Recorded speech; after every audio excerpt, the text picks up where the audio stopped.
ఆశ్చర్యమా తేజమైన దేశము ప్రియని దేశము పూర్ణ దేశము ప్రియని దేశము పూర్ణ దేశము మూలేని దేశము వారి శాపము లేని పాపము లేని దేశం వారి శాపము లేని నిత్య సంతోషం నిత్య గీతములు నాట్యములో సదా హల్లెలూయా ఆశ్చర్యమా తేజమైన దేశము ప్రియని దేశము దేశము ప్రియని దేశము దేశము హల్లెలూయా హల్లెలూయా. కాబట్టి పిల్లారా, మనం ఇప్పటి వరకు ఆ యొక్క నిజమైన వధువు కలహములకు దూరంగా ఉంటుందని మనం నేర్చుకున్నాం. హల్లెలూయా హల్లెలూయా. అది అబద్ధమైన వధువు అయితే, మూర్ఖురాలైనట్లయితే ఆమె కలహాన్నే కోరుకుంటా ఉంటుందని, ఆమె దాన్ని అధికంగా విడిచిపెట్టదు కానీ దాన్ని అధికమయ్యేలాగా చేసి ఏమండి ఆ విధంగా వాక్యాన్ని మీరిపోయేలాగా ప్రవర్తిస్తుందని మనం నేర్చుకున్నాం. కాబట్టి పిల్లారా, అందువల్ల ఆయన వధువు ఏమై ఉన్నదంటే ఆమె శక్యమైతే సమస్త మనుషులతో సమాధానం ఉంటుంది. అంటే ఆమె ఆ గొడవలకు కలహాలకి దూరంగా ఉంటుంది అని మనము చూస్తున్నామని గమనిస్తాం. హల్లెలూయా హల్లెలూయా. కాబట్టి నీకు ఆయన రాజ్యం కావాలనుకుంటే సమాధానం శక్యమైతే సమస్త మనుషులతో సమాధానం ఉండు. ఒకవేళ ఎవరైనా నీతో సమాధానం లేకపోతే విరోధంగా ఉంటున్నారంటే క్షమించి వాళ్ళని ప్రార్థిస్తూ ఓర్పుతో సహనంతో ఉండు. అంతేగాని నువ్వు కూడా వాళ్ళతో పాటు వివాదాలు గొడవలు పెట్టుకోవద్దు. వాళ్ళు పెట్టుకొని మాట్లాడుతుంటే మాట్లాడి మౌనంగా ఉంది. నేను ఉప్పుకారం తింటలేదా, నాకు మాత్రం రోషం ఉండదా? లోకంలో చాలా మంది అలాగంటారు, మాకు రోషం ఉంటుంది, మేమంటే పడతామేంటి?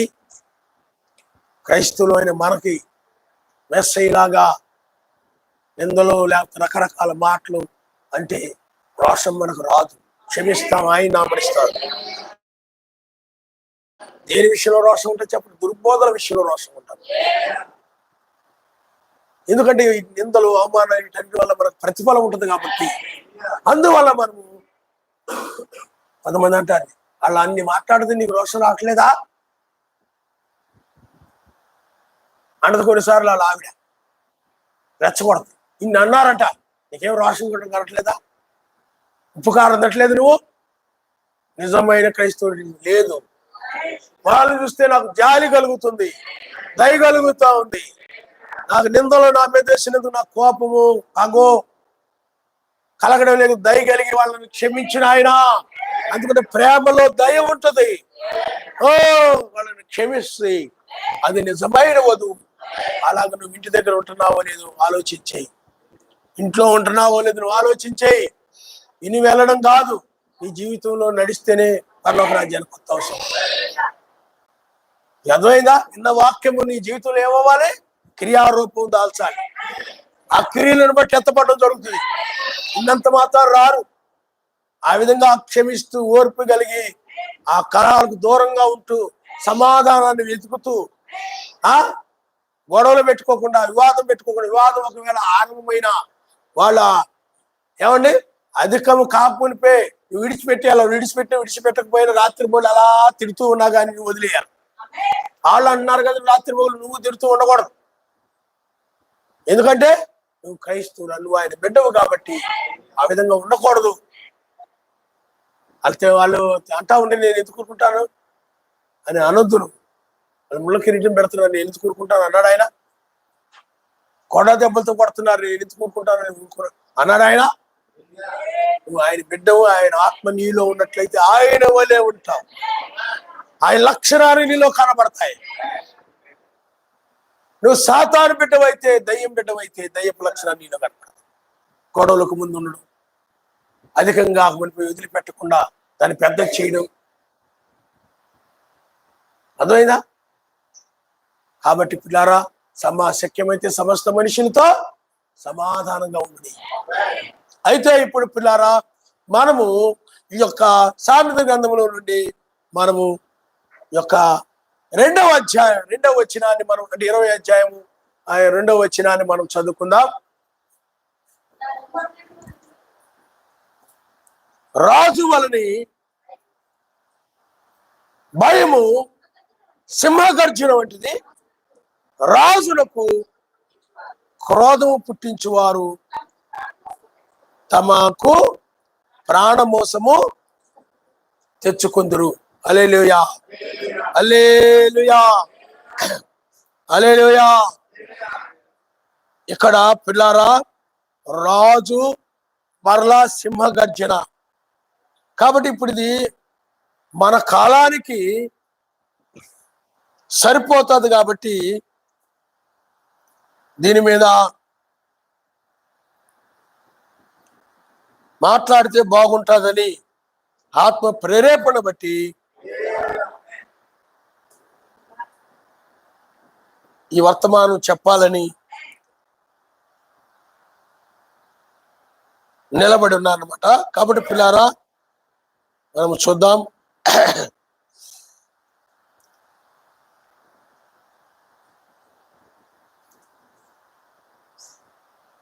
ఇక్కడ పిల్లారా, రాజు అంటే ఎవరు అంటే మన రాజు ఉన్నాడు. మన యొక్క రాజు అంటే ఆయన సర్వశక్తిమంతుడు, ఆయనే రాజులకు రాజు, ఆయనే మెస్సయ్యని, మనిషి కుమారుడని, నీతి సూర్యుడని, వేకు చుక్కని, దావీదు నక్షత్రమని, ఏమండి షారోన్ పుష్పమని, లోయలలో పద్మమని, అలాగే అనేక పేర్లతో ఆయన పిలువబడుతూ ఉన్నాడు. ఆయనే రాజు అయి ఉన్నాడు. కాబట్టి పిల్లారా, మనం ఇప్పుడు 1996 నుండి మనము రాజు యొక్క కాలములో మనమున్నాము. ఏలియా కాలములో లేవు. 7వ దూత వర్తమానం కింద మనము లేవు, కానీ రాజు యొక్క వర్తమానం కింద ఆయనే యజమాని, ఆయనే రాజు. ఆ రాజు యొక్క వర్తమానం క్రింద మనం ఉన్నాం. కాబట్టి ఆ రాజు ఎవరంటే ఆయనే. హల్లెలూయా. ఆయన భయము సింహ గర్జన వంటిది. అంటే సింహం యొక్క గర్జన ఒక భయాన్ని పుట్టిస్తే, అడవుల్లో గనక మనం చూసినట్లయితే మామూలు సింహాలు ఉంటాయి, కానీ యూదా గోత్ర సింహము ఆయన గర్జించినప్పుడు అడవులో ఉన్నటువంటి ఆ జంతువులు కూడా అవి ఏమైపోతాయి చెప్పండి? భయపడిపోతాయి. భయపడి అవి నోరు రాదు బయటికి, వాటి మాట్లాడలేవి, భయపడిపోతాయి అన్నమాట. వాటి యొక్క సింహం యొక్క గర్జనకి ఆ కొండ మీద ఉన్న రాళ్ళు కూడా కంపించి, కొండ మీద ఉన్న రాళ్ళు కూడా అలా పడిపోతాయండి కింద. కాబట్టి ఆయనే గర్జన సింహ గర్జన వంటిది. అందువల్ల ఆయన గర్జన మనిషికి ఏం చేయాలి చెప్పండి? ఒక భయమును పుట్టిస్తుంది. కాబట్టి పుడారా, అందుకని ఆయన గర్జన సింహ గర్జన వంటిది. రాజునకు క్రోధం పుట్టించేవారంటే కోపము పుట్టించేవారు తన ప్రాణమోసము తెచ్చుకొందురు. ఎవరైతే ఆయన యొక్క గర్జనకు లోబడక, ఆయన వాక్యముకు లోబడకపోతే, ఆయన మాట వినకపోయినట్లయితే ఆయన కోపముతో ఆయన ఏం చేస్తారు చెప్పండి? అందుకని ఇక్కడ ఏం చెప్తున్నాడు అంటే, ఆయన క్రోధం పుట్టించేవారంటే ఆయన కోపమును పుట్టించేవారు ప్రాణమోసమును తెచ్చుకుందంటే మోసంలో పడిపోతారు, శాపానికి గురి అవుతారు, ఉగ్రతకు గురి అయిపోతారు. మరి మోసపోయారంటే ఉగ్రతే. వాళ్ళకి మోసపోయిన వాళ్ళకి ఏమంటే చెప్పండి, ఉగ్రత. 2 రకాలైన మోసాలు ఉన్నాయి. ఇప్పుడు కలహమును దూరంగా ఉండకూడదని విని ఏమండి మూర్ఖుల వలె మూర్ఖుడు ఎప్పుడు కూడా పోరుని కలహాన్ని కోరుకుంటుంటాడు.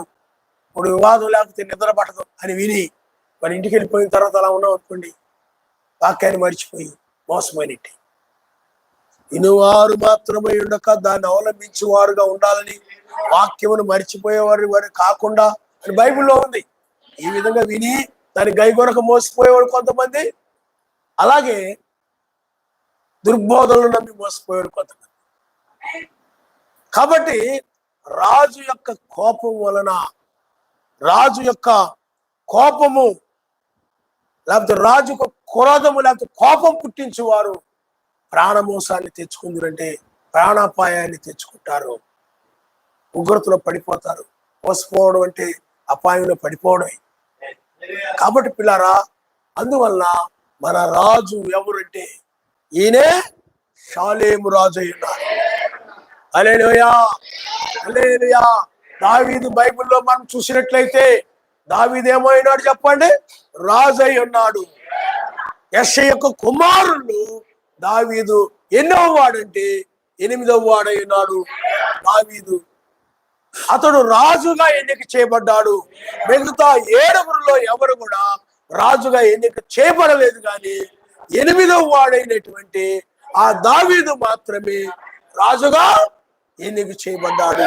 అందువల్ల ఆ రాజు స్వరూపమైన సొగసైనను లేనివాడని యెషయా గ్రంథంలో రాయబడింది. మెస్సీని గురించి మనం ఆయన చూచి అపేక్షించినట్లుగా ఆయనకు స్వరూపము లేదు. ఆయన సొగసైన వాడు అయితే మన రోగములను మన పాపములను ఆయన భరించాడు, లేకపోతే ఆయన మీద మోపబడ్డాయని బైబిల్ చెప్తుంది. ఆయన మెస్సయ్య మన రాజు. కాబట్టి ఇక్కడ 7 తర్వాత ఒక రాజు ఎన్నిక చేయబడ్డాడు, ఒక రాజు ఎన్నుకొనబడ్డాడు. ఆ రాజే ఎవరంటే దావీదు. అలాగే ఇక్కడ కూడా 7 సంఘకాలముల తర్వాత 7 దూతల తర్వాత ఇప్పుడు రాజుగా ఆయన రంగం మీదకి వచ్చాడు. హల్లెలూయా, రాజుగా ఆయన రంగం మీదకి వచ్చాడు. ఇప్పుడు మనమున్న కాలం ఏమిటంటే రాజు యొక్క కాలము, రాజు యొక్క కాలము. పిల్లారా, మీరు ఒకసారి చూడండి, మనం ఆమోసు గ్రంథము 3వ అధ్యాయము 7, 8 వచనాలు మీరు ఒకసారి చదవండి.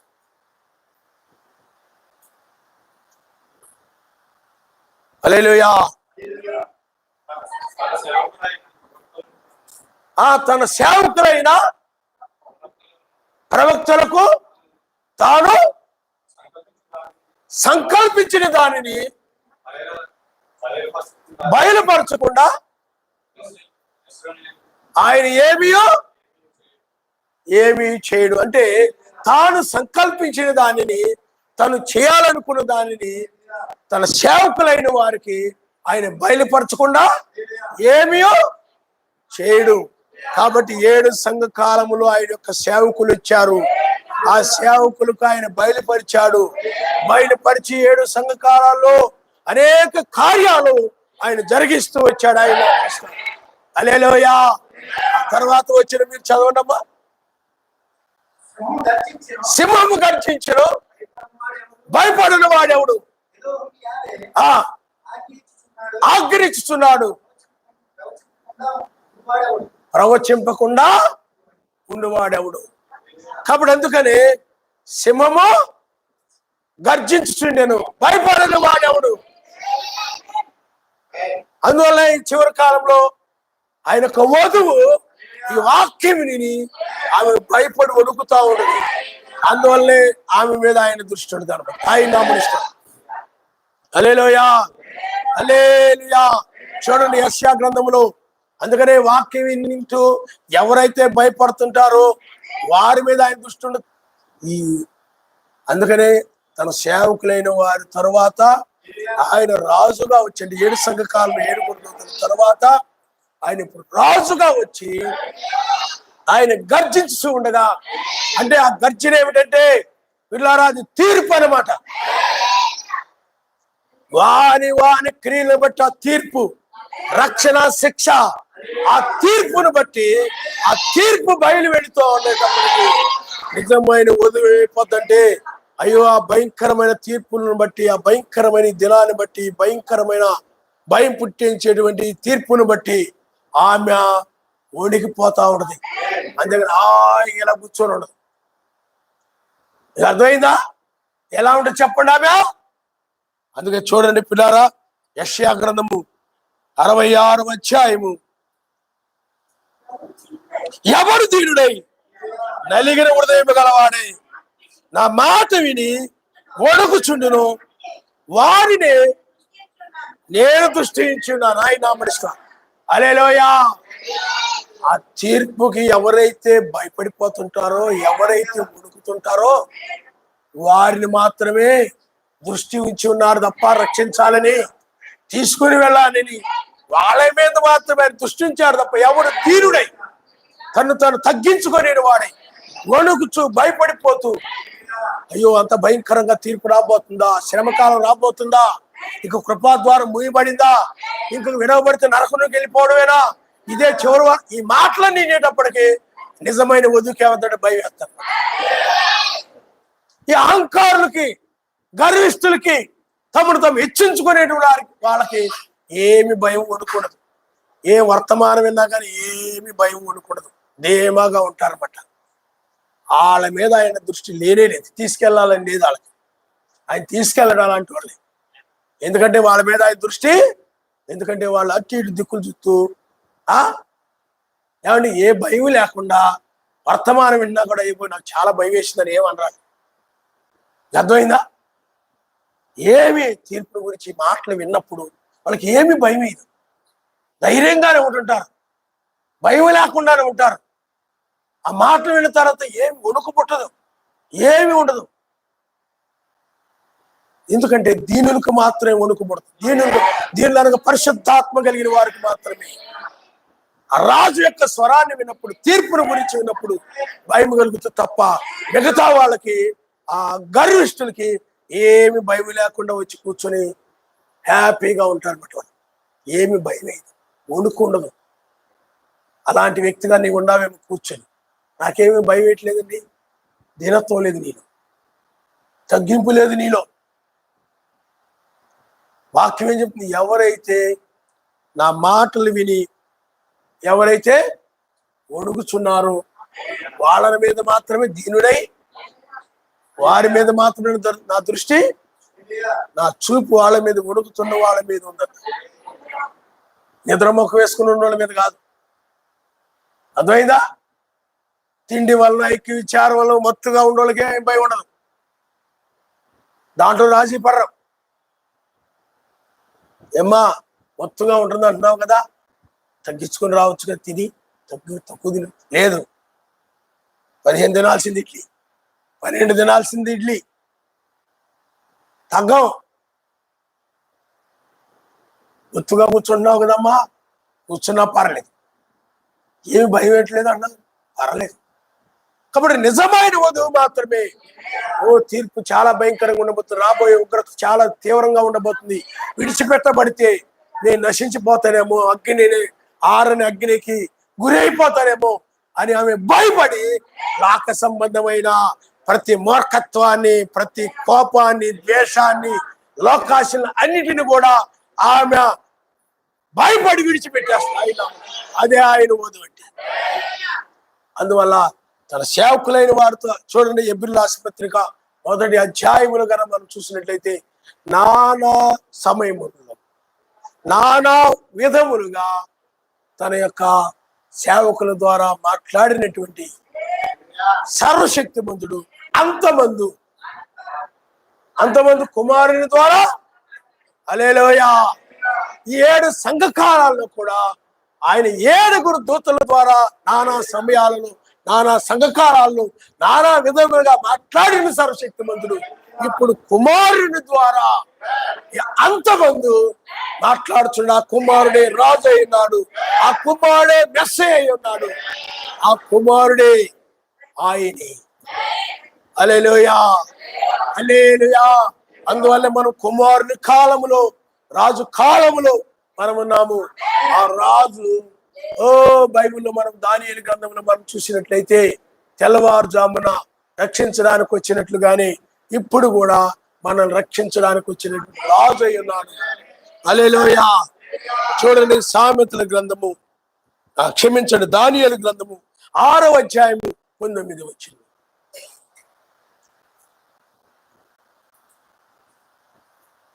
చదవాలి త్వరగా. దానియేలు గ్రంథము 6వ అధ్యాయం. రాజు హల్లెలూయా. రాజు ఎప్పుడు వచ్చాడు చెప్పండి రక్షించడానికి? తెల్లవారుజామున వేగిరమి, త్వరగా ఆయన త్వరగా వచ్చునని బైబిల్ చెప్తుంది. త్వరగా ఆ గుహ దగ్గరకు వచ్చాడు. వేగిరమి, త్వరగా ఆ గుహ దగ్గరికి వచ్చింది. వారెవరు చెప్పండి? రాజు. ఇప్పుడు ఆయనే మన దగ్గరికి తెల్లవారుజామున వచ్చాడు. రాజు వచ్చే కాలము బైబిల్ చెప్తుంది. అస్తమయమున వచ్చును, అర్ధరాత్రి వచ్చును, కోడుకూసే వేళ వచ్చును, తెల్లవారుజామున వచ్చున్నాను. కాలము ఇద్దరు మేల్కొని వేళని తెలుసుకుని ఇలాగూ చేయడి. విశ్వాసం అయినప్పటికంటే రక్షణ సమీపంగా ఉంటుంది. అలాగే పిల్లారా, ఆయన సూర్యోదయమున వస్తాడని కానీ ఎక్కడ బైబిల్ లేదు. ఆయన తెల్లవారుజామున వస్తాడు, జాముల్లో వస్తాడు, 4 జాముల్లో ఏదో ఒక జాములో వస్తాడు.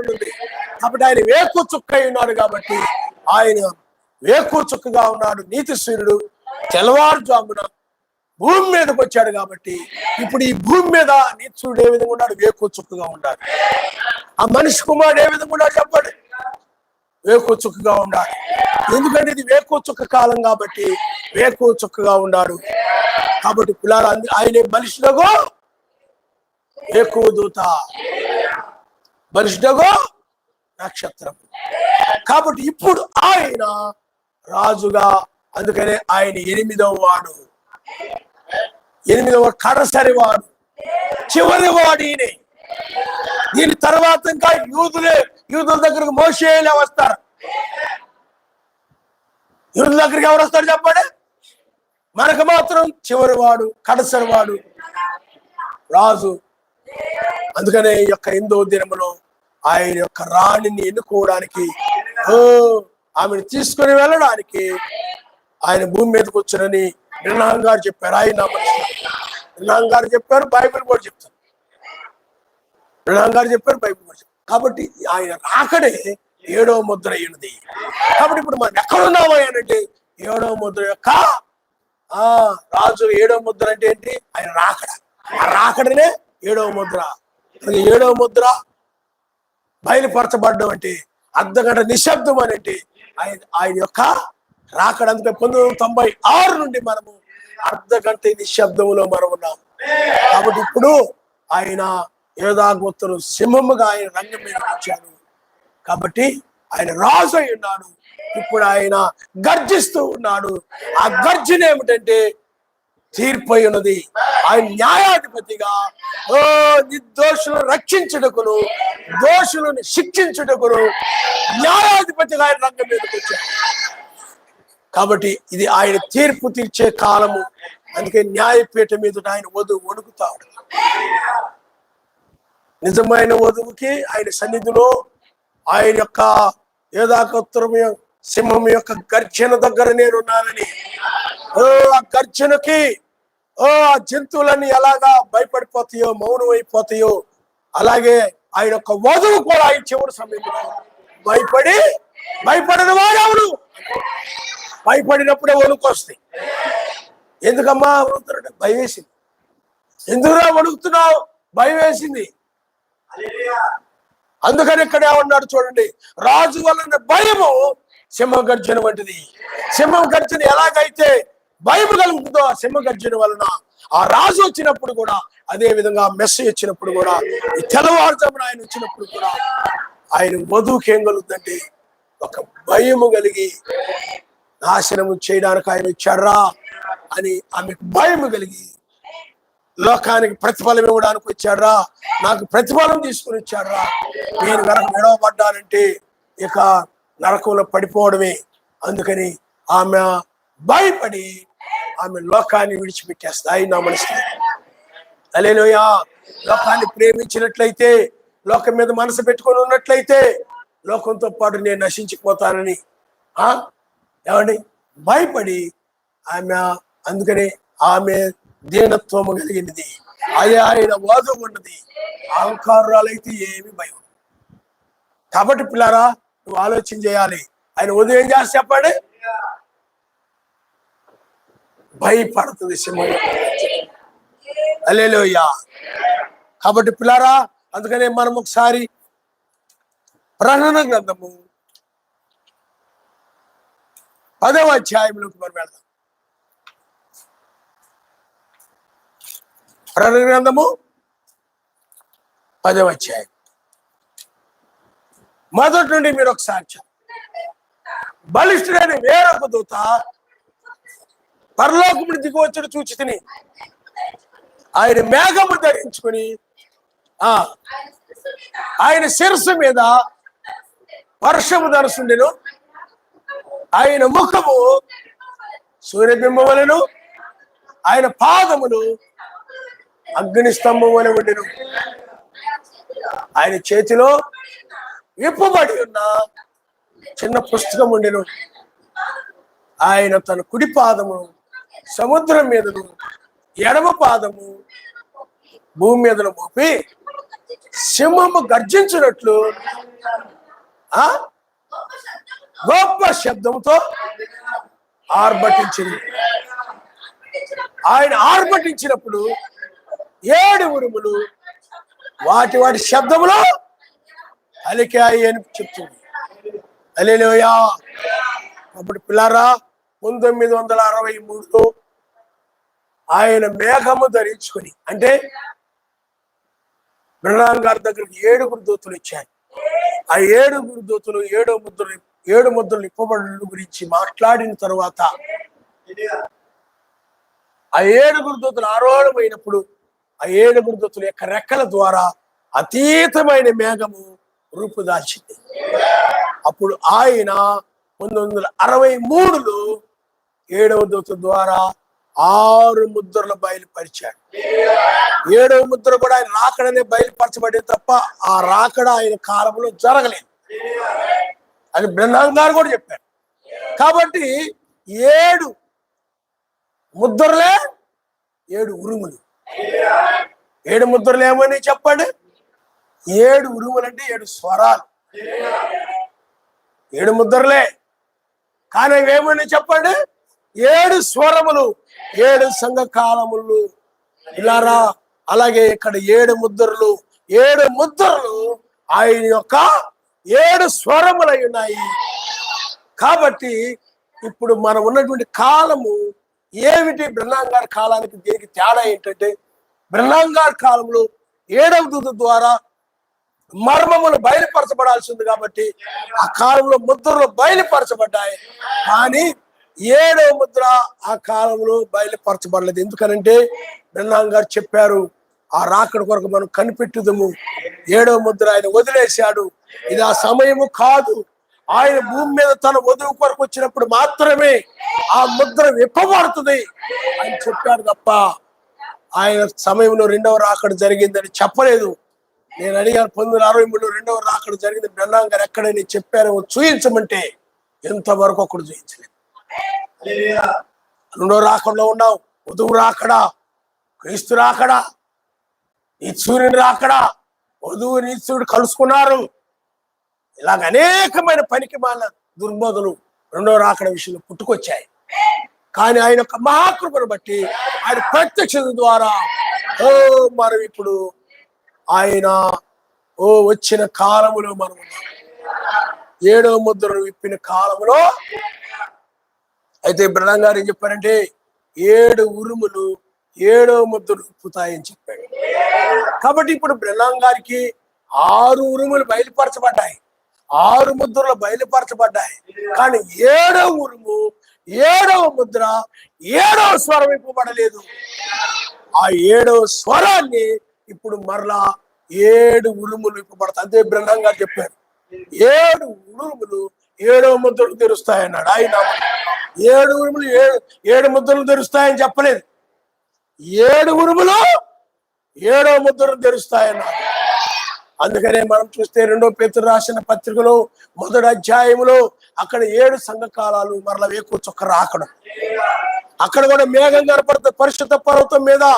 ఆ మేఘమును మేము కన్నులారా చూచిన వారమై ఆయన వాక్యం మేము తెలియజేశాము. ఎందుకంటే స్థిరమైన ప్రవచన వాక్యం ఉంటున్నది, తెల్లవారు వేకూర్చుకు మీ హృదయాల్లో ఉదయించే వరకు ఆ వాక్యము చీకటి గల చోట వెలుగు తెప్పమైనట్టున్నదని చెప్పారు. ఇంతకంటే ఆ మేఘము కంటే ఆ దర్శనము కంటే స్థిరమైనది ఒకటి ఉన్నది అని పౌలు గారు చెప్పారు. ఇప్పుడు అదే మన మధ్య జరుగుతుంది. ఇప్పుడు మనము సమయం ఏమిటనంటే పిల్లారా, రెండవ రాకడలో రాజుగా తెల్లవారుజామున వచ్చి ఆయన ఇప్పుడు 7 ఉరుములు ఆయన గర్జిస్తూ ఉండగా 7 ఉరుములు వాటి శబ్దములు పలుకుతున్నాయి. అందువల్ల 7 ఉరుములే 7వ ముద్రను తెరుస్తున్నాయి. అంటే ఆయన రాకడనే ఎందుకు వచ్చాడు, ఆయన రాకడ ఎందుకు వచ్చాడు అనేది తెలియజేస్తున్న ఈ 7 ఉరుములు. 7 ఉరుముల్లోనే ఆయన ఎందుకు వచ్చాడు ఉంది. రెండవసారి ఆయన ఎందుకు వచ్చాడని చెప్పేది ఎవరు? 7 ఉరుములు అంటే 7 స్వరాలు. మీకు అర్థమైందా? కాబట్టి పిల్లారా, 7 ముద్రలు 7 ఉరుములు, కానీ 7వ ముద్ర తెరవబడలేదు, 7వ ఉరుము తెరవబడలేదు. 7వ దూత మిగతా దూతల కంటే ప్రకాశవంతంగా ఉన్నాడని బ్రహ్మంగా చెప్పారు. ఇప్పుడు ఆ దూత కాలంలోనే అంటే పరలోక దూత, 7వ దూత అంటే భూ సంబంధంలో దూత ఉన్నారు బ్రహ్మంగా, కానీ రెక్కలు కలిగినటువంటి 7 రెక్కలు, క్షమించండి 7 దూతలు రెక్కలతో ఉన్నారు. కాబట్టి 7వ దూత, ఆ రెక్కలు కలిగిన దూత, 7వ ముద్ర. ఇప్పుడు మనం 7వ ముద్ర తెరబడిన కాలంలోనే 7వ ముద్ర తెరిచింది ఏంటంటే 7 ఉరుములై ఉన్నాయి. హల్లెలూయా. కాబట్టి ఆ ఉరుములో 7 ముద్రలు 7 ఉరుములు, కానీ 7వ ఉరుమే 7వ ముద్ర. ఈ 7వ ఉరుమును తెరిచేది మరలా 7 ఉరుములు. అందుకని బ్రహ్మం గారు అన్నారు 7 ఉరుములు 7వ ముద్రని తెరుస్తాయి. హల్లెలూయా, హల్లెలూయా. కాబట్టి పిల్లారా, అందువల్ల ఇప్పుడు మనము 7 ఉరుములు, అది ఆయన గర్జన, ఆయన యొక్క సింహం యొక్క గర్జన. ఆ గర్జిస్తూ ఉండగా 7 ఉరుములు ఆయన రాకడని బయలుపరుస్తున్నాయి అన్నమాట. ఇంతకు ముందు 7 ఉరుములు 7 ముద్రలు తెరిచాయి ఇంతకు ముందు. ఇప్పుడైతే 7 ఉరుములు. అందుకే మనం 1వ పేతురు రాసిన పత్రికలు 7 ఉరుములు మనం చూస్తుంటాం. అవి 7 ఉరుములు కూడా 2వ రాకడకి 7వ ముద్రకు ముడిపడి ఉన్నాయి. 2వ రాకడకు ముడిపడి ఉన్నాయి. ఆ 2వసారి ఆయన వచ్చినప్పుడు ఏం చేస్తాడో, ఏం జరుగుతుందో ఆ వచనాల్లో కనబడుతుంది.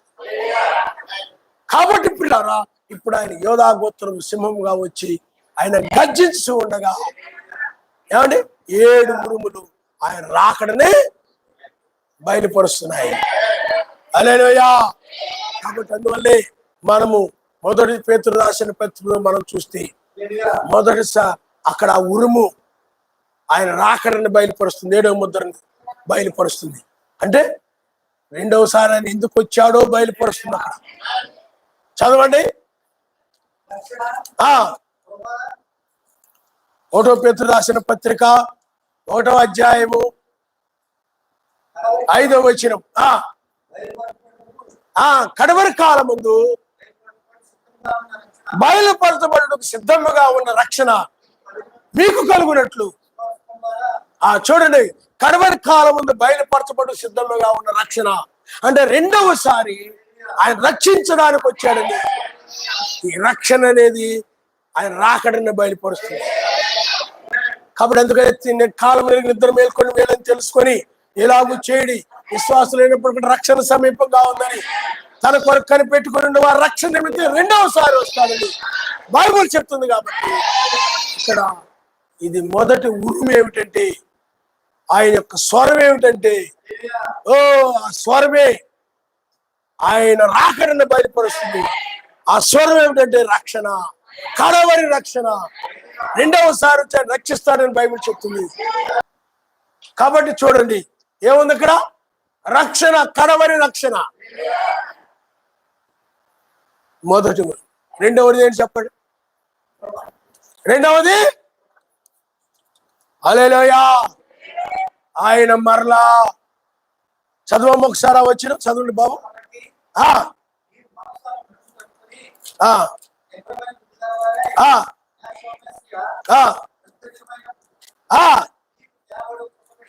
మీకు త్యాపడు కృప విషయమై సంపూర్ణ నిరీక్షణ కలిగి ఉండి.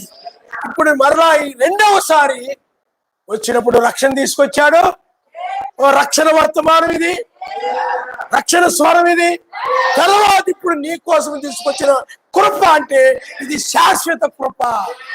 సౌలుకి వాళ్ళందరికి దూరం అయినట్టు, మత్స్య సంఘాలకు దూరం అయినట్టు, మినాగారి సంఘాల్లో కొంతమందికి ఆయన కృప దూరం అయినట్టు, అయ్యగారి సంఘాల్లో కొంతమందికి ఆయన కృప దూరం అయినట్టు, ఈ కృప దూరము కాకుండా సదా ఇంకా ఆయనతో ఉండే శాశ్వత కృపని ఆయన ప్రత్యక్షమైనప్పుడు, ఆయన వచ్చినప్పుడు మరలా ఈ కృపను ఆయన తీసుకొచ్చాడు. కాబట్టి రెండవ రాకడలో అందువల్ల నీకు ఈ కృపను గురించి మాట్లాడతాడు. అందుకే కృప, ఈ స్వరం, ఒక స్వరం ఏమిటి, ఒక ఉరుము ఏమిటి, రక్షణ గురించి. రెండవ ఉరుము ఏమిటి, కృపను గురించి. అందులో రెండవసారి ఆయన కృపను తీసుకొచ్చాడు. కాబట్టి ఈ రెండవ ఉరుము ఆయన కృపను తీసుకొచ్చాడని బయలుపరుస్తుంది. ఆయన నామనిస్తాడు. హల్లెలూయా. ఏడవ ముద్రలో ఆయన కృప ఉంది, రక్షణ ఉంది. ఆ తర్వాత చదువమ్మా. మూడోది, 3 అన్నిటి అంతము సమీపమై ఉన్నది కాగా.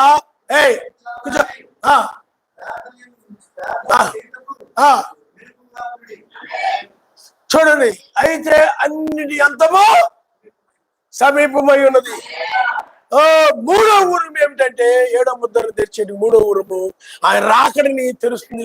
ఉరుము ఏంటంటే ఆయన అన్నిటిని అంతము చేయడానికి వచ్చాడు. ఆయన రాకడే అన్నిటి యొక్క అంతము, ముగింపు, సమాప్తము అయి ఉన్నది. కాబట్టి ఆయన రక్షించడానికి వచ్చాడు, కృప తీసుకుని వచ్చాడు, అన్నిటిని అంతము చేయడానికి, ముగించడానికి. అందుకని ఏడవ ముద్ర అన్నిటికి అంతం. ఏడవ ముద్ర వధువు రక్షణ తీసుకొస్తుంది. ఏడవ ముద్ర వధువు కృపను తీసుకొస్తుంది. ఏడవ ముద్ర అన్నిటి యొక్క అంతమై ఉన్నది. కాబట్టి ఇప్పుడు మనం అంతములో ఉన్నాము. మనం ఇప్పుడు ఎక్కడున్నాం చెప్పండి? అంతములో ఉన్నామే తప్ప ఇంకా ఏదో లోకము సువార్త చేసుకునే సమయంలో లేము. ముగింపుకు వచ్చేసాము. కాబట్టి పిల్లారా, మీరు ఆలోచన చేయండి. ఇప్పుడు ఆయన ముగించడానికి వచ్చాడు. సువార్త ద్వారా ముగించబడింది. ఏమండి, ఇంకా మనం ఈ లోకయాత్ర ముగించి పైకి కొనుకోబడే సమయంలో మనకు ఈ అన్నిటికీ ముగింపు, మరలా వీణ పాలన యొక్క ఆరంభము కూడా గొప్ప అంతములో మనం ఉన్నాము. ఆ తర్వాత కనుక మీరు చూసినట్లయితే పిల్లారా, నాలుగవది మెస్సీయ మహిమ బయలుపరచబడినప్పుడు మీరు మహానందముతో సంతోషించు నిమిత్తము మెస్సీయ శ్రమల్లో మీరు పాలువారినంతగా. చూడండి, ఇక్కడ మెస్సీయ మహిమ బయలుపరచబడతాను ఉంది, ఇక్కడ కృప తేబడుతుందని ఉంది, అని అంతం అని ఉంది. ఇవన్నీ రెండవ రాకడ సంబంధించి మెస్సీయ మహిమ బయలుపరచబడినప్పుడు, ఇదే రోమిలకు రాసిన పత్రిక 8వ అధ్యాయంలో కూడా ఆ మహిమ బయలుపరచబడినప్పుడు ఇప్పటి కాలపు శ్రమలు ఎన్నదగినవే కాదు. కాబట్టి అది విమోచనను గురించి సంబంధించినది. కాబట్టి పిల్లారా, ఇప్పుడు ఆయన కడవరి మహిమను, ఆ విమోచనను, అందుకే మన యొక్క దేహం యొక్క విమోచన, ప్రకృతి యొక్క విమోచన, వీటన్నిటిని గురించి ఇప్పుడు ఆయన బయలుపరచువాడుగా రక్షణను బయలుపరిచాడు, కృపను బయలుపరిచాడు, అంతమును బయలుపరిచాడు. కడవరి మహిమను ఆయన బయలుపరుస్తాడు. అందుకని మహిమ అంటే రూపాంతరం, పునరుద్ధానమైనది. కాబట్టి ఇప్పుడు పునరుద్ధాన దినములో ఉన్నామని, శరీరం మార్పు చెందే సమయంలో ఉన్నామని, ఈ శరీరం మార్చబడి ఎత్తబడే సమయంలో ఉన్నామని. ఓ కడవరి మహిమ, చివరి మహిమ. హల్లెలూయా, హల్లెలూయా. శరీరం రూపాంతరం చెందడమే. అందుకే పేతురు, యోహాను, యాకోబు కొండ మీద ఆయన శరీరం మారడం చూశారు, ఆ మహిమను చూస్తున్నామని చెప్పారు. అంతకంటే గొప్పది ఇది. ఎందుకంటే అది ఒక దర్శనం మాత్రమే. ఏమండి?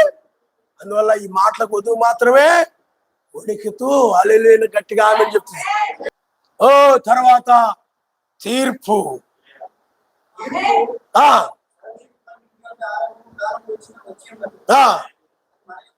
అది మన యొద్దనే ఆరంభమైతే అవిధేయులైన వారి గతి ఓ సర్వశక్తిమంతుని తీర్పు. అలాగే సర్వశక్తిమంతుని ఇంటి యొద్ద ఆరంభము కాలం వచ్చి ఉన్నది. అది మన యొద్దనే ఆరంభమైతే, ఆరంభమయ్యే కాలం వచ్చింది.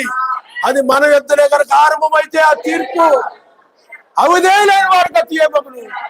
తీర్పు ఆరంభమైందంటే, రక్షణ ఆరంభమైందంటే, ఆయన న్యాయాధిపతిగా వచ్చాడంటే, తన వధువును రక్షిస్తున్నాడంటే అవిధేయులైన వారి గతి ఏమవుతుందో చెప్పండి. ఇక సువార్త ద్వారాలు మూయబడి ఇక నాశనమే. అందుకని లోకాన్ని యొక్క నాశనానికి, దురాత్మకి, దుష్ట శక్తులు వదిలేశాడు ఆయన.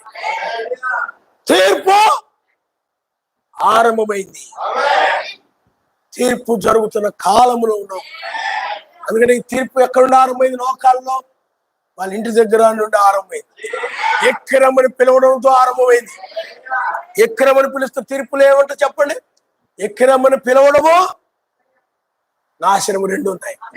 కాబట్టి ఎక్కిరమ్మని నీతిమంతులు పిలుస్తున్నాడంటే తీర్పు ఆరంభమైనట్టు. లోతుని వాళ్ళని బయటికి రమ్మని పిలుస్తున్నాడంటే తీర్పు ఆరంభమైనట్టు. వాళ్ళు ఓడలోనికి రమ్మంటు, బయటికి రమ్మంటు. మనల్ని ఇప్పుడు పైకి రమ్మంటున్నాడు. కాబట్టి తీర్పిక స్వార్థ ద్వారా లేక నీతిమంతులారికి పైకి వచ్చేయండి. అందుకని ఇది పైకి రమ్మని చెప్తున్నాడు తప్ప సువార్త ప్రకటించారు ఇక చాలు, 2000 సంవత్సరాలు ఇక అయిపోయాయి, ఇక అన్ని జనులకు ఇవ్వబడిన కృపకాలం 2000 సంవత్సరాలే, ఇక వచ్చేయండి అని పిలుస్తున్నాడు తప్ప ఇక నువ్వు సేవ చేయి, ఇంకా ప్రకటించు, అనేక ఆత్మను రక్షించు అని ఆయన చెప్పడం లేదు.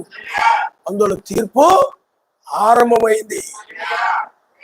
అందువల్ల ఆయన ఇంటి యొద్దనే, అంటే ఎవరైతే ఆయన యొక్క వర్తమానం, ఆయన నామములో బాప్తిజం పొంది ఆయన వర్తమానం విశ్వసించి ఎవరైతే పరిశుద్ధాత్మ కలిగి ఉన్నారో వారే ఆయన ఇల్లు అయి ఉన్నారు కనుక అక్కడ ఆయన పైకి పిలుస్తున్నాడు కనుక తీర్పు ఆరంభమైంది. 7వ దూత వర్తమానం, బెల్లం గారు వర్తమానం, జాన్సన్ గారు వర్తమానం, అపోస్తుల వర్తమానం నమ్మిన వారు ఇది నమ్ముతారు. వాళ్ళ వర్తమానం నమ్మి దుర్బోధంలో ఉన్నవాళ్ళు నమ్మరు. వధువు రాకడ జరిగింది, వధువు రాకడని ఇలాంటి దుర్బోధంలో ఉన్నోళ్ళు నమ్మరుది. కాబట్టి పిల్లారా, తీర్పు ఆరంభమైంది. అవిధేయులైన వారి గతి ఎంత సువార్తకు విధేయత చూయించకుండా, సువార్తకు లోబడకుండా మత్తుగలై, తిండిబోతులై, తాగుబోతులై, అమ్ముచ్చు, కొనుచు, కట్టుచు, నాటుచు, కోయిచు, ఈ పెళ్లిళ్ళు వాటిలో మునిగిపోయి, అందుకని వాళ్ళకి జల ప్రళయం వచ్చి వాళ్ళు కొట్టుకొని పోయే వరకు వాళ్ళకి తెలియదు. అవిధేయులైన వారికి ఏమైపోయింది? జల ప్రళయం నశించిపోయారు. తీర్పు ఆరంభమైంది. వాళ్ళలోకి వెళ్ళిపోయారు, నశించిపోయారు. తీర్పు ఆరంభమైంది. లోతు తప్పించుకున్నాడు, సొదొమ కాలిపోయాయి. హల్లెలూయా. అందుకని మన యుద్ధం ఆరంభమైతే సర్వశక్తి సువార్తకు అవిధేయులైన వారి గతి ఏమగును? ఇక నాశనమే. కాల్చివేయబడ్డం తప్ప, నాశనం అణుబాంబులకి కాల్చివేయబడ్డం తప్ప ఏమీ ఉండదు. ఎందుకంటే ఇలాంటి వాళ్ళందరూ కూడా సువార్తకి విధేయత చూపించలేదు. ఇప్పుడు కూడా సెల్ ఫోన్, వీడియో గేమ్లు మానిబట్టే మానేవు, ప్రార్థన చేసుకోమంటే చేసుకోవు, సెల్ ఫోన్లు పట్టుకొని అదేమైనా వాక్యం వినడానికి ఏమైనా ఉపయోగించుకుంటున్నావా? లేదు. వాక్యం చదువుకోవడానికి ఉపయోగించుకున్నావు? లేదు. ఈ చూడడానికి 12 గంటల 1 వరకు చూస్తూ మత్తుగా కూర్చొని ఏమండి పిల్లలకు అవసరం లేకపోయినా కొనిచ్చి గొప్పల కోసం మా అబ్బాయికి ఎన్ని వేలు పెట్టుకొని ఇచ్చామో తెలుసా? నీకు అవసరమా లేదా అని ఏం అవసరం లేదు. అర్థమైందా? వాళ్ళు కొనుక్కున్నారు కాబట్టి మా పిల్లలకు కూడా ఉండాలి. మమ్మీ చూసావా, వాళ్ళ ఇంట్లో వాళ్ళ డాడీకి ఒకటి ఉంది, వాళ్ళ మమ్మీకి ఒకటి ఉంది, వాళ్ళిద్దరు పిల్లలకు కూడా ఉంది, అయితే మీకు కొంటారు పదండి. వాళ్ళ ఇంట్లో ఉంటే మన ఇంట్లో కూడా ఉండాల్సిందే అని వాళ్ళకి అవసరం లేకపోయినా కొనిస్తే వాడు పొద్దుపోయిందాక అలా సెల్ ఫోన్ చూసుకుంటారు. భోజనం చేస్తూ కూడా సెల్ ఫోన్ చూసుకుంటారు. అవునా? భోజనం చేస్తూ సెల్ ఫోన్ కూర్చుంటాం, మంచం మీద పడుకొని సెల్ ఫోన్ చూసుకుంటాం. అవసరమైతే బాత్రూంలో కూడా పట్టుకుపోతారు. అవసరమైతే బయటకు వెళ్తుంటే బండి అయినా కూర్చొని వాళ్ళ అమ్మ వాళ్ళ డ్రైవింగ్ చేస్తూ ఉంటే బండి అయినా కూర్చొని సెల్ ఫోన్ చూసుకుంటూ ఉంటాడు. అదొక పిచ్చి. సువార్తగా విధేయులై, ఆ లోక మాటలకు విధేయులై. అందుకని యవ్వనస్తులు ఈ చివరి కాలంలో చాలా భయంకరమైన క్రూరంగా ఉన్నారు. మగ పిల్లలు ఆడపిల్లలు కూడా. వినడం గారు అంటారు, ఆడపిల్లలు మగపిల్లలే కాదు, చెడిపోయి పాడైపోయి ఉండడం కుర్రవాళ్లే కాదు, వయసుకు వచ్చిన వారు కూడా అలాగే ఉన్నారు. కాబట్టి పిల్లారా, మీరు ఆలోచన చేయండి. సువార్తకు ఎవరైతే అవిధేయులయ్యారో తీర్పు ఆరంభమైతే తీర్పులో నీతిమంతుడు రక్షిస్తాడు. కాబట్టి ఆయన ఇప్పుడు ఎక్కిరమని పిలుస్తున్నాడంటే తీర్పు ఆరంభమైందంటే సుమా, లోకానికి సువార్త ద్వారా మూయబడిందని సుమా. వీరి పరిస్థితి చాలా ఘోరంగా ఉంది. అవిధేయులైన వారి గతి. అందువల్ల ఇప్పుడు ఇక్కడ తీర్పు సర్వశక్తి నుంచి ఆరంభమైందని 7వ ముద్ర తెరవబడుతుంది. ఆయన ఈ మహిమ బయలుపరచబడడం ద్వారా 7వ ముద్ర. అందుకని 7వ ముద్రలో జరిగే ఇవన్నీ, 7వ ముద్రలో జరిగేవి ఇవన్నీ. హల్లెలూయా, హల్లెలూయా. ఆ తర్వాత మరలా 4వ వచనం, 5వ అధ్యాయం 4వ వచనం. ప్రధాన కాపరి ప్రత్యక్షమైనప్పుడు వాడబారుని మహిమ కిరీటం పొందుతారు. వాడబారు మహిమ కిరీటం అంటే ఆశీర్వాదం. ఆశీర్వాదము. అమ్మా, ఇక్కడ వాక్యం చెప్తుంటే మీరు పుస్తకాల వైపు చూస్తే అలా కూర్చోండి. ఆమె చెప్పు, దాన్ని చెప్పు. కాబట్టి పిల్లారా,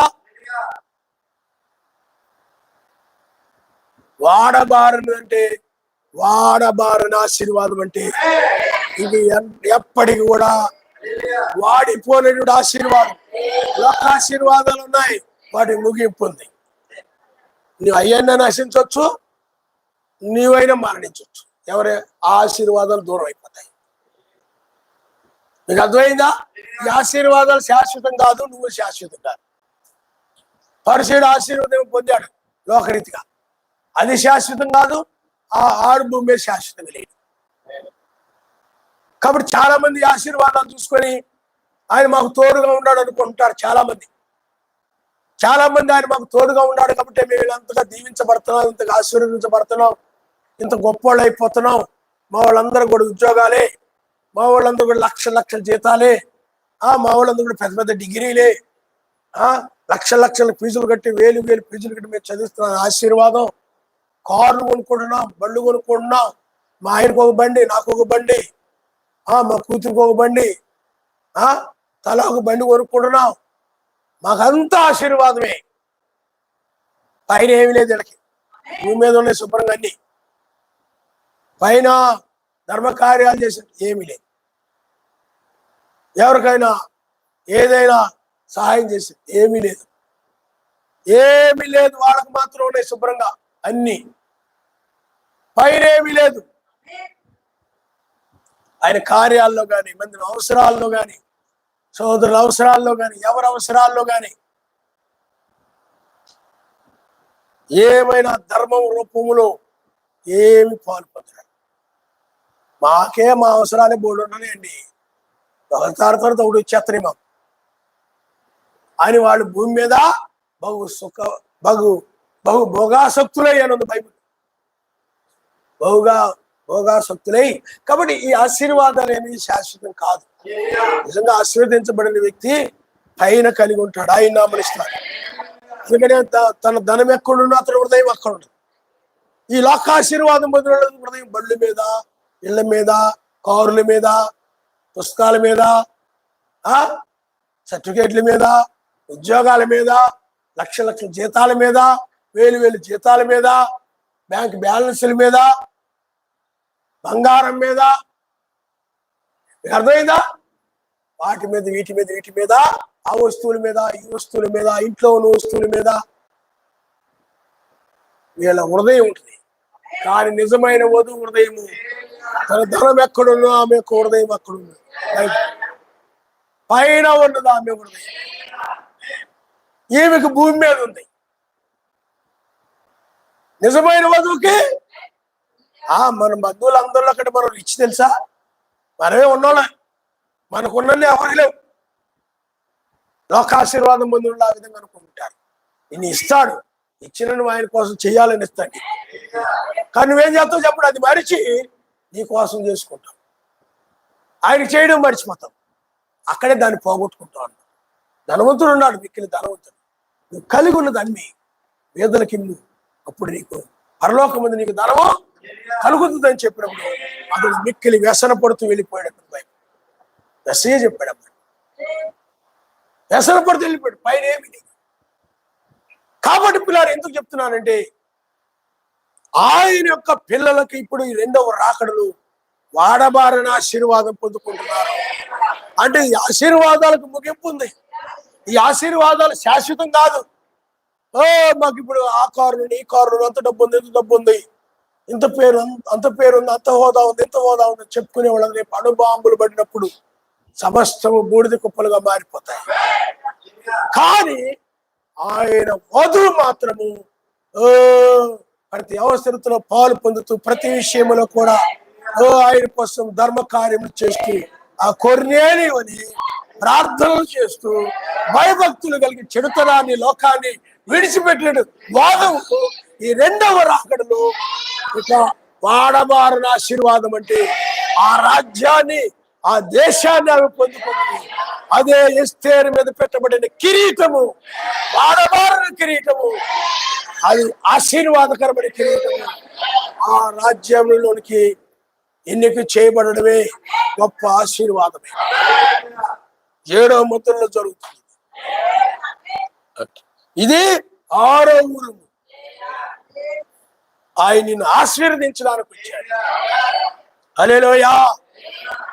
7వ ఊరుము దగ్గరకు వచ్చేటప్పటికి 10వ వచనం, తన నిత్యమైన మహిమకు మెస్సైనందు మిమ్మల్ని పిలిచిన సర్వకృపానిధి యొక్క సర్వశక్తిమంతుడు కొంచెం కాలము మీరు శ్రమ పడిన పిమ్మట తానే మిమ్మల్ని పూర్ణులుగా చేసి, ఆయనే చేస్తాడంట, పూర్ణులుగా చేసి స్థిరపరిచి ఆయన బలపరుస్తాడు.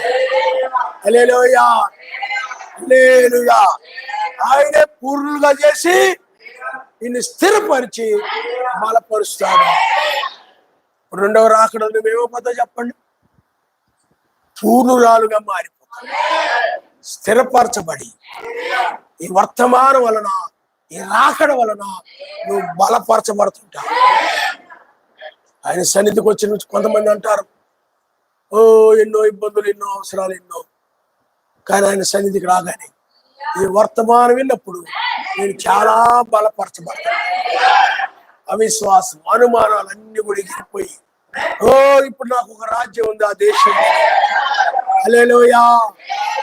అందుకని పిల్లారా, మీరు ఒకసారి చూడండి, మనము 1వ దశను రాసిన పత్రిక ఒకసారి దయచేసి మీరు చూడండి. అక్కడ ఆర్భాటముతోను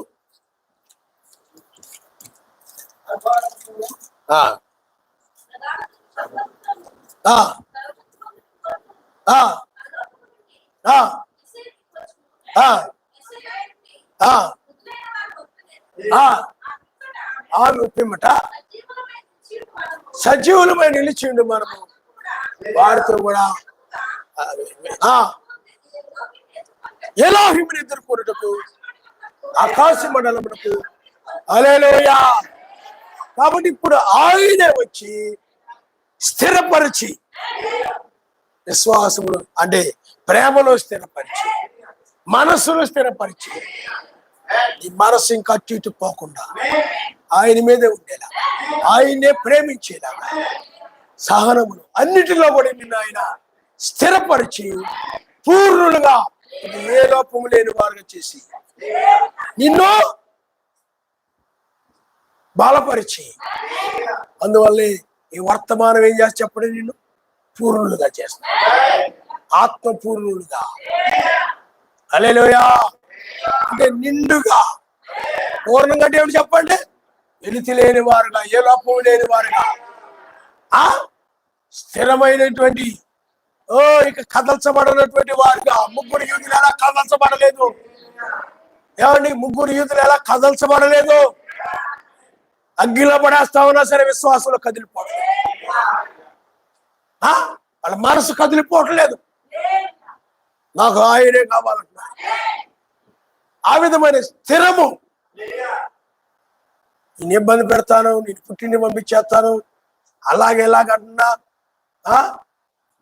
రకరకాల లేకపోతే అవి పెట్టుకోకపోతే, ఇవి పెట్టుకోకపోతే, గంగిరెద్దులాగా అలంకరించుకోకపోతే నువ్వు నాకు అక్కర్లేదు, లోకంలో నన్ను అలా అడుగుతున్నారు, ఎలా అడుగుతున్నారు అన్నా కానీ ఆమె ఏమి వాక్యం మీద స్థిరంగా ధరించుకోకుండా అలాగే నిలబడుతుంది, స్థిరంగా నిలబడుతుంది ఆమె. అది ఆయన ప్రతి విషయంలో కూడా వాక్యం మీద స్థిరముగా, ఆమెను ఎవరు కూడా వాక్యం మీద నుండి కదల్చలేదు. అర్థమైందా మీకు? అలా వాక్యం మీద ఆమె నిలబడుతుంది. ఎవరు కూడా ఆమె ఏం చేయలేరు, ఆయన నుండి దూరం చేయలేరు, ఆయన వాక్యం నుండి జరపలేరు, అటు ఇటు కదపలేరు. ఆమె ఎత్తబడి విశ్వాసమును కలిగి ఆ విధంగా స్థిరముగా. అందుకనే పిల్లారా, అందుకనే మనం ఇందాక చూడండి, ఇందాక 1వ పేతురు రాసిన పత్రికలోని ముందు వచ్చిన వాళ్ళు ఒక మాట చూడండి, 8వ వచ్చి నిబ్బరమైన బుద్ధి గలవారై మెలకువగా ఉండి మీ విరోధి అయిన అపవాది గర్జించి సింహములే ఎవరిని మిరుగుదునా అని ఎదుగుచూ తిరుగుచున్నాడు. లోకమందు మీ సహోదరులు ఈ విధమైన శ్రమను నెరవేర్చున్నది ఎరిగి విశ్వాసమందు స్థిరులై వారిని ఎదిరించుడి. తన నిత్య మహిమకు మెస్సైనందు మిమ్మల్ని పిలిచిన సర్వకృపానిధికు సర్వశక్తిమంతుడు కొంచెం కాలం మీరు శ్రమ పడిన తర్వాత మిమ్మల్ని పూర్ణులుగా చేసి స్థిరపరిచి ఆయన బలపరచును. యుగ యుగములకు ప్రభావం ఆయనకు కలుగునుగాక. ఆమేన్. కాబట్టి పిల్లారా, అందువల్ల ఇప్పుడు ఆ యొక్క గర్జించు సింహములు ఎవరిని మింగుదునా ఆయన వెతుకుతూ తిరుగుతూ ఉన్నాడు. వాడు అపవాది. ఆ సింహం వేరు, ఈ సింహం వేరు. వాడు అపవాది, ఎవరి మింగుదునా అని. ఈయనేమో ఎవరిని రక్షించుదునా, ఆయన వదిలి ఎక్కడున్నా రక్షించడానికి, ఆమెను బలపరచడానికి, ఆమెను స్థిరపరచడానికి, ఆమెను పూర్ణులుగా చేస్తుంది. ఎందుకు? వాడిని అపవాది యొక్క తంత్రములను, అపవాది యొక్క పన్నాగములను సమస్తమును కూడా ఎదిరించి సమస్తము నెరవేర్చి నిలబడేట కొరకై. అందువల్ల ఆమె ఇప్పుడు సమస్తమును కూడా నెరవేరుస్తుంది. ఆయన నమ్మకం ఏదో కొన్ని నెరవేర్చుకుందాం, కొన్ని పాటించి కొన్ని ఇబ్బందులు వస్తాయి. కొన్ని ఇది వరకు పాటించామనుకో పనిలోని తీసి పడేస్తారు, ఇది పాటించామనుకో పనికి పిలవరు, ఇది పాటించామనుకో ఉద్యోగం తీసేస్తారు, ఇది పాటించామనుకో ఈ వాక్యం పాటించామనుకో ఏమండి మా ఆయనకి ఇష్టం ఉండదు, ఇది పాటించామనుకో మా ఆవిడకి ఇష్టం ఉండదు అని చెప్పి ఇబ్బందులు వస్తాయి, కష్టాలు వస్తాయి అని భయపడి కొన్ని పాటించకుండా ఉంటారు. కొంతమంది వాళ్ళకి అనుకూలంగా పోతుంటారు, వాళ్ళకి ఇబ్బందులు లేని పాటిస్తుంటారు. కొంతమంది అర్థమైందా?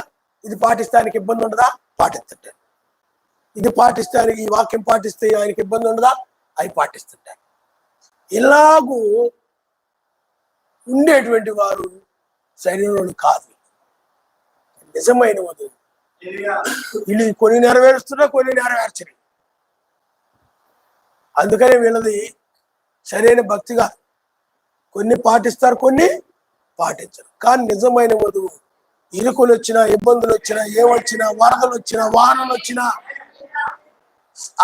ఆ సింహము అనగా అపవాది ఎన్ని తంత్ర కుతంత్రాలు పన్నినా, ఏం చేసినా ఆమె వాక్యం నుండి అటు ఇటు జరగకుండా స్థిరపరచబడి పూర్ణురాలుగా ఆయన చేత బలపరచబడుతూ ఉంటుంది. అందుకే ఆయన వచ్చాడు. ఇది 7వ ఉరుము. ఆయనే వచ్చి పనిచేస్తాడు. 7 దూతలు కాదు, ఆయనే వచ్చి. అందువల్ల ఈ 7 ఉరుములు 2వ రాకడకు సంబంధించినవి. ఆ 2వసారి ఎందుకు వచ్చాడు? ఈ 2 కూడా 7 కూడా 2వ రాకడకు ముడిపడి ఉన్నాయి. అందువల్ల ఈ 7 కూడా 2వసారి ఆయన ఎందుకు వచ్చాడో చెప్తున్నాయి. 2వసారి ఆయన ఎందుకు వచ్చాడా అంటే రక్షించడానికి. 2వసారి ఆయన ఎందుకు వచ్చాడా అంటే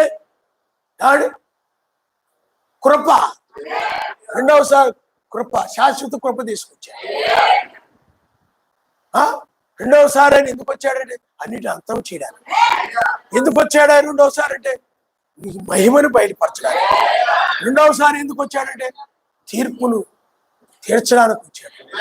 2వసారి ఎందుకు వచ్చాడంటే వాడబారుని కిరీటాన్ని ఇవ్వడానికి. శాశ్వతంగా ఈ రాజ్యంలో ఇంకా ఆశీర్వాదములో ఉంటాం. ఇంకా ఆశీర్వాదం దూరం కాదు. అలాంటి ఆశీర్వాదం అక్కడ ఉంటుంది.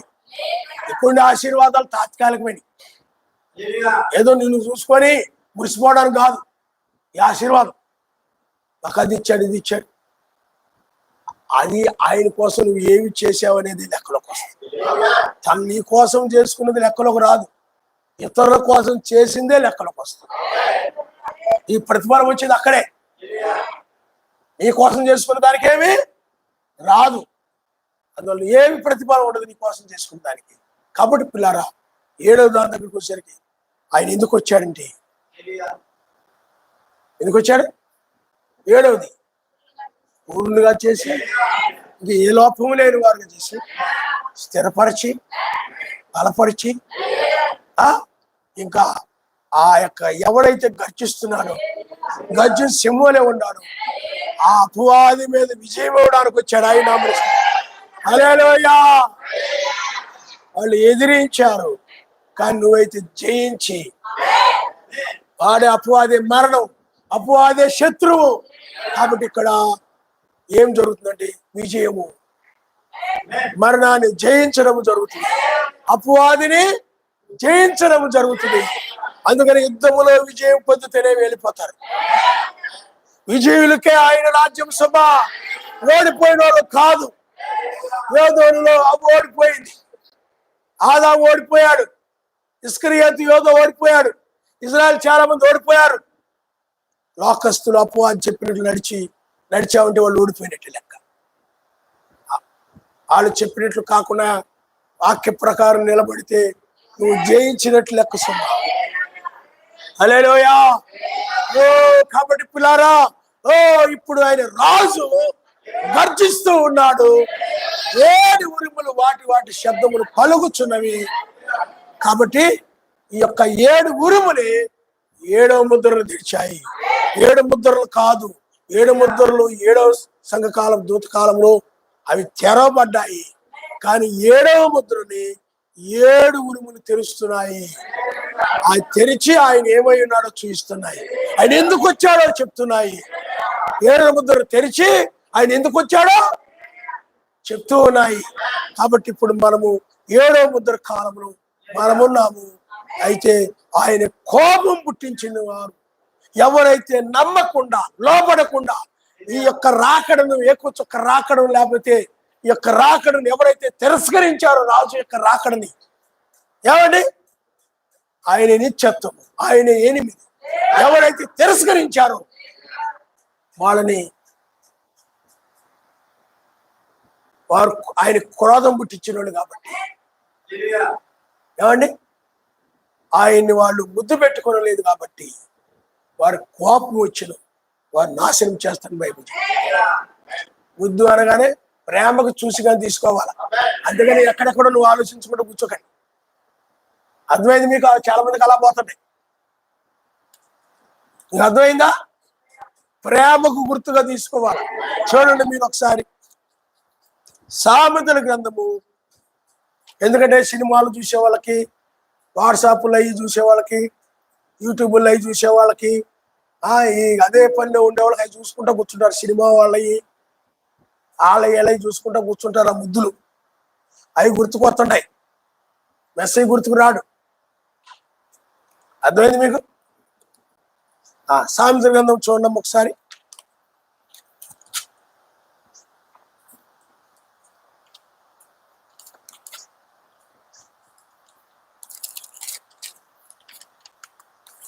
మొదటి అధ్యాయము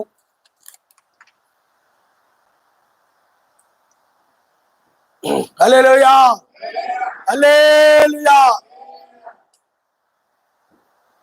పిల్లారా చూడండి ఒకసారి 22వ వచనం.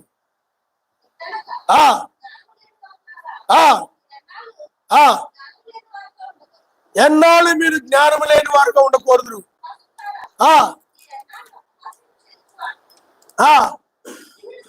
బుద్ధిహీనులారా,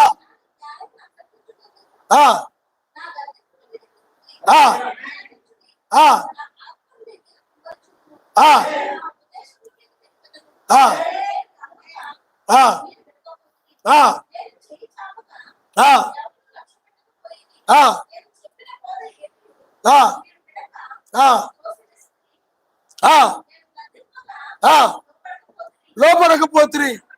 కాబట్టి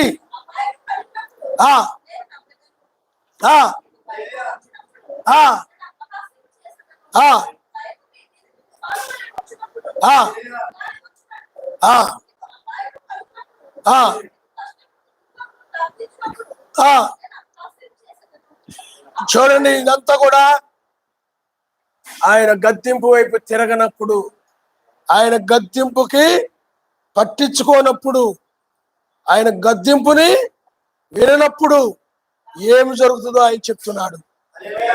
హల్లెలూయా హల్లెలూయా. కాబట్టి పిల్లారా, మీరు ఆలోచించేయండి. ఆయన గద్దింపును మీరు వినుడి. ఆయన గద్దింపును మీరు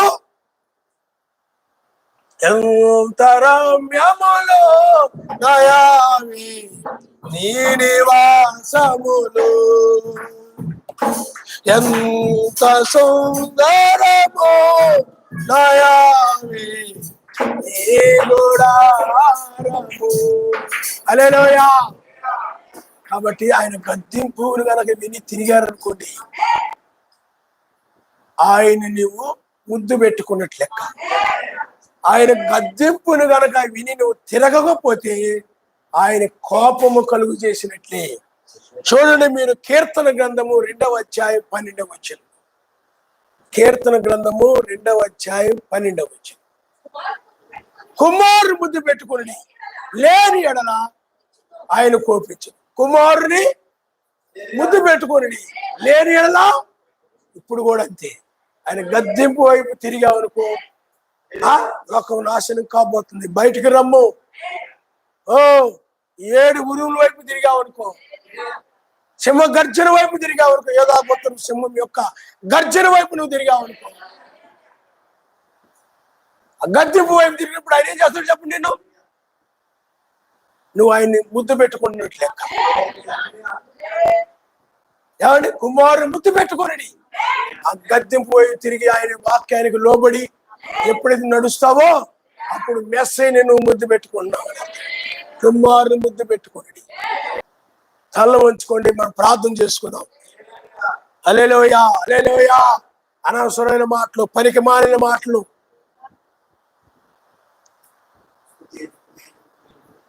నీ నోటి మాటలు కింద ఎలా ఉంటున్నాయి? విన్న వాక్యాన్ని, ముద్దు యొక్క 7వ ముద్రని, రాజు యొక్క రాకడని, ఈ ఉరుములను ధ్యానించుకుంటూ హృదయంలో మోసుకొని వెళ్ళాలి.